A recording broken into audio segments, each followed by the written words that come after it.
information provided on Dr. Tom Roselle Live by Dr. Tom Roselle, D.C., interview guests, show co-hosts, or substitute hosts is not intended or implied to be a substitute for professional medical advice, diagnosis, or treatment. It is for general information purposes only. Information from this broadcast should not replace the appropriate consultation and examination process by a licensed physician. Always consult your own physician prior to changing.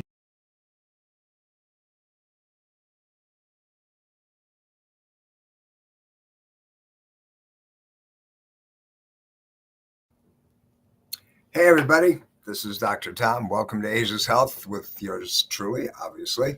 And we're going to get into another episode of pain, your pain. Why is that pain still there? You know, there's a condition called wind-up pain syndrome. And what that means is that your pain exacerbates because of certain things that happen. Sometimes it's an exposure, sometimes it's a sound, sometimes it's a touch. Sometimes, it's something that you ate, and then all of a sudden that pain goes through the ceiling. It can be acute, it can be chronic, but what the defining situation is that it cascades up at a threshold, and you're not sure what triggered it, where is it coming from, and why it's still there. So, having said that, what I want you to know is that wind-up pain has multiple dimensionals. That's one of those things that we really look at the triad, structural, chemical, emotional, on an ongoing basis.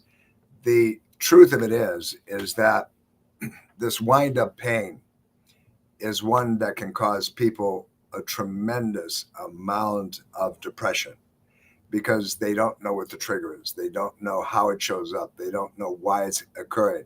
Some people emotionally, psychologically, have some perception. That's even going to the point of some of our military or many of us are first responders where they have a PTSD problem. Something happened, they were on the job, took place, they're hurting, and it's been under control. It's not bad. It's kind of low level. They're learning to live with it, supposedly.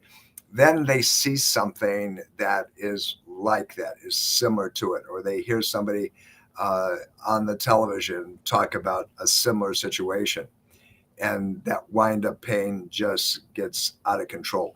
So when you understand that, and you really know that the body has this coiling effect that gets tighter and tighter and tighter under similar circumstances. But let's go to the definition. Let's really talk about what wind-up pain is and why it's a problem. So wind-up pain is a frequency type of thing it's dependent on something that excites the spinal cord neurons. So neurons, what we're talking about, nerves in the spinal cord. This is very specific. And it can be provoked by a lot of different things.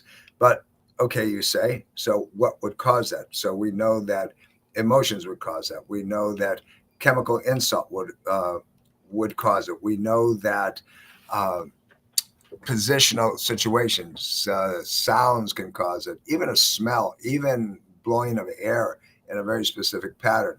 But pain wind-up is increased intensity of pain over a period of time when a very specific stimulus is exposed or experienced by the person. So when we know that to be true, when we know that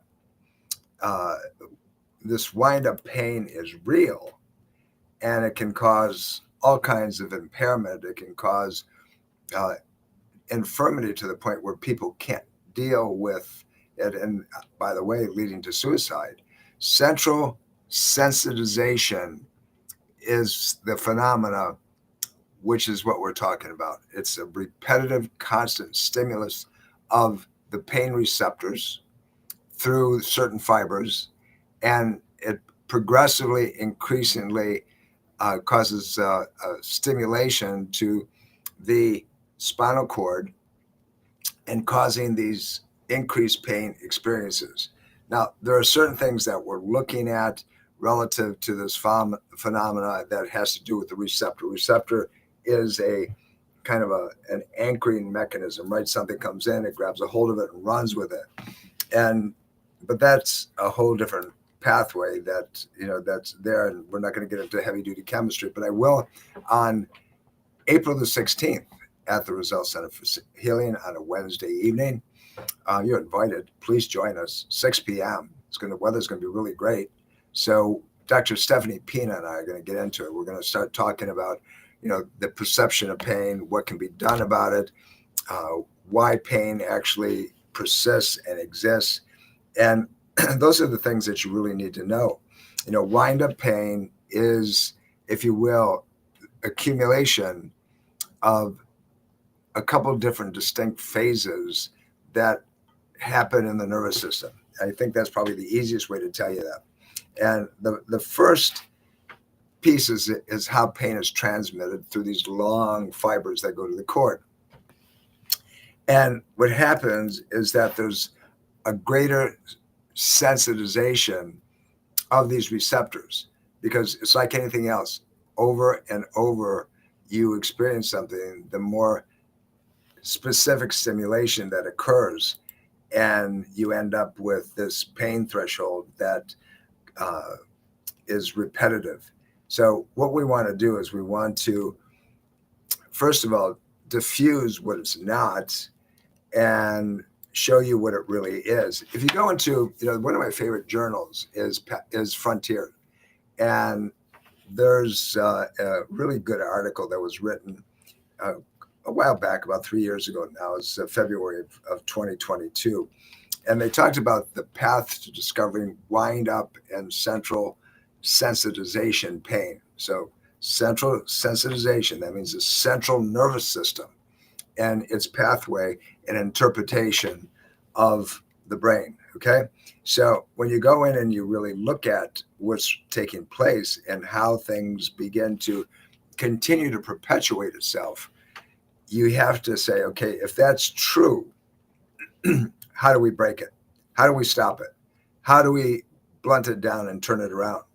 And you'll get into, you don't need to get into the expression of certain fibers that are affected. There's, they'll talk about these neurological C fibers and these neurological A fibers and what they do. And, there's all of this stuff.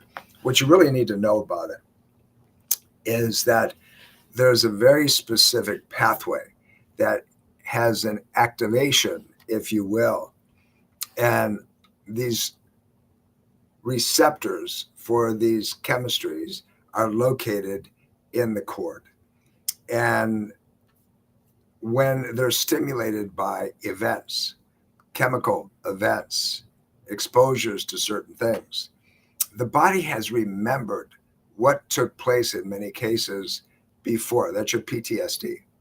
And if you have to be able to break that pathway. Now, if it's an emotional linkage, that PTSD, now you're dealing with things like serotonin and dopamine and GABA and gamete and things like that. They're all neurotransmitters. And there's article after article that shows what takes place. But what if that there was a way to stop and modulate that reaction and bring it down so it's no longer able to be stimulated? That's wind-up pain. That can be modified, that can be controlled.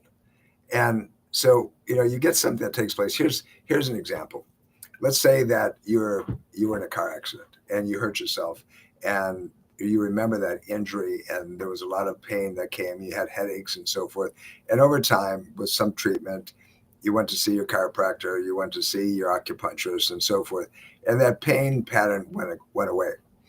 In my world, remember structural, chemical, emotional? Well, now you're sitting at a stoplight and everything's fine. It's a great day. Sun's out. The wind's blowing beautifully. And you hear this squealing of the tires.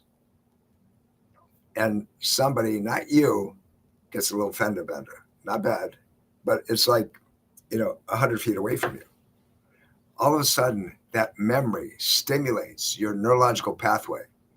And that pain that had gone away in your neck, in your fingers, the numbness, the soreness, and not being able to raise your shoulders, all of a sudden it triggers, it comes back. And you're wondering, where did that come from? Or, you're really not through the treatment phase and you hear something like that. So that's generally what takes place with any kind of reoccurring stimulus, regardless of what it is, right? So what happens, if years ago, I'll give you something that even doesn't have anything to do, but it's a point in how the body remembers things. You were sick. You were a young person. But just before you got sick, your mother gave you a piece of fruit. Let's say that piece of fruit was a melon of some sort. And over the years, you don't like melon, but somehow a piece of melon got into something that you were eating. But you remember neurologically that taste of that melon preempted you getting sick. All of a sudden, you're going to get sick all over again. It's crazy, but that's the way it happens. So if that's the case, words, smells, tastes, positions, experiences, all can trigger this problem that we're talking about called wind-up pain, and the emotional situation that goes along with it, and the problems that continue to seem like they're not going to go away. So if that's the case, can it be resolved? The short answer is yes, it can, but you have to really understand the mechanism that takes place. Let's say that you have pain every time you sit in a certain chair, and say, okay, well, let's change the chair. So if you're not in that chair, you're not hurting. But is there a reason why the pain occurred in that chair to begin with? Perhaps. And so when you have that same experience repetitively over and over and over again, the pain threshold continues to build. A fear pattern can continue to build up because of it. And you have all kinds of things that take place. Now, I'm going to extend it for you just a little bit. Central sensitization in chronic overlapping pain conditions is something where you have multiple things happening at one time. You can have an irritable bowel. Your gut is cramping and tight and so forth, and it could be as a result of allergy reactions. You can have fibromyalgia, which we talked about last week, in multiple areas of your body hurting all at one time. You can have chronic pain that produces a migraine. So you have chronic migraine patterns or chronic headaches, low back pain, TMJ, temporomandibular joint pain, and so forth and so on. So you have these overlapping pain experiences that show up sometimes one at a time, but all of a sudden everything hurts.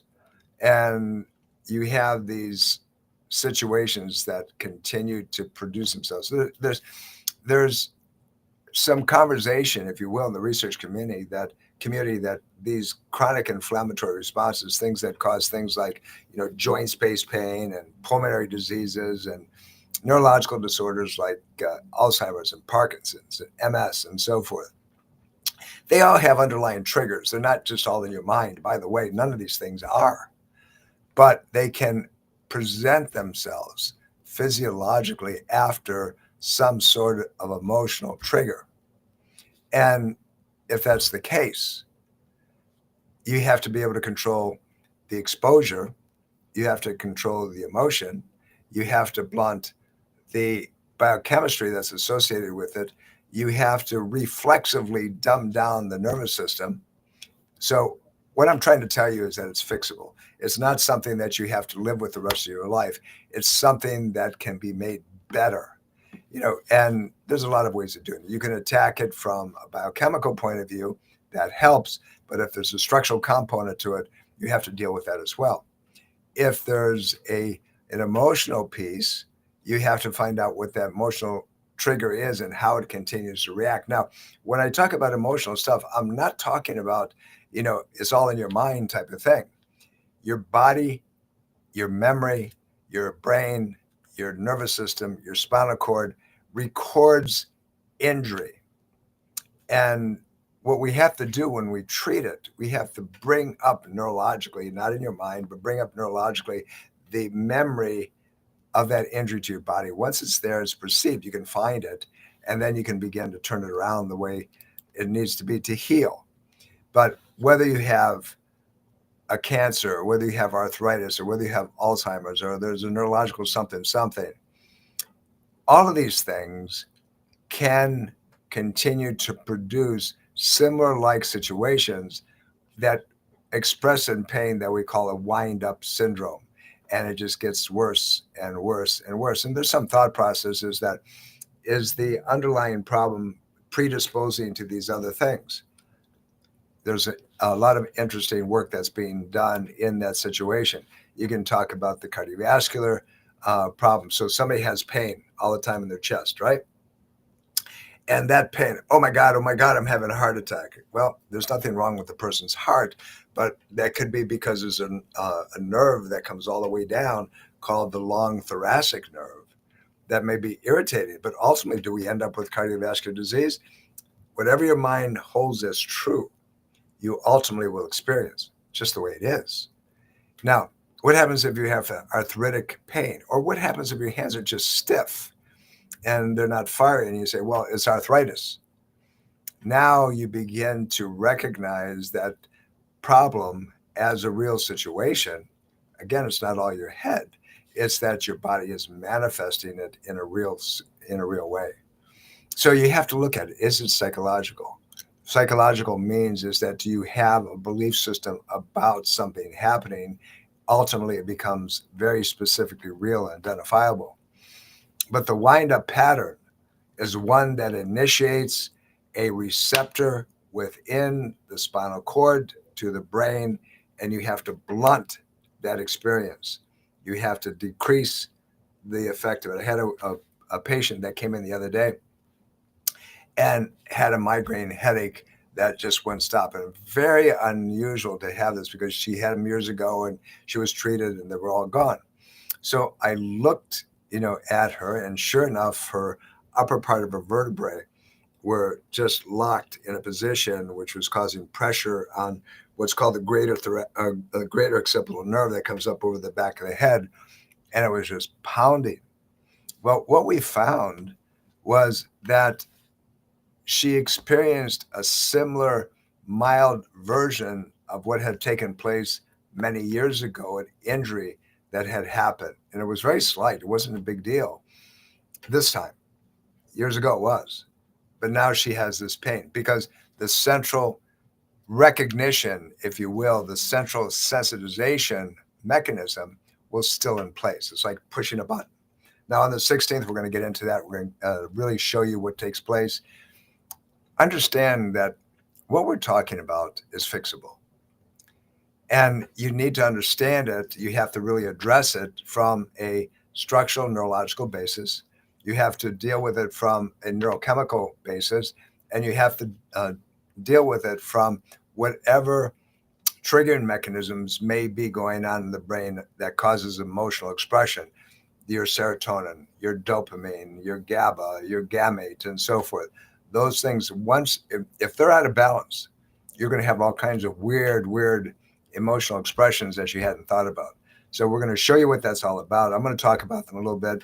Dr. Pina is going to talk about some of the fixes that go along with it. And I think that you're going to really enjoy this. So call the office. You can call 703-698-7117 and register for that class and join me. I think you're going to have a lot of fun. And if you're hurting, you're not a lot of fun, but we're going to show you the fix to it. And it's one of those things that can make a huge difference. What would it be like to be out of pain and not be afraid that if you walked in a certain environment, that there was a trigger that was going to bring it all up all at one time?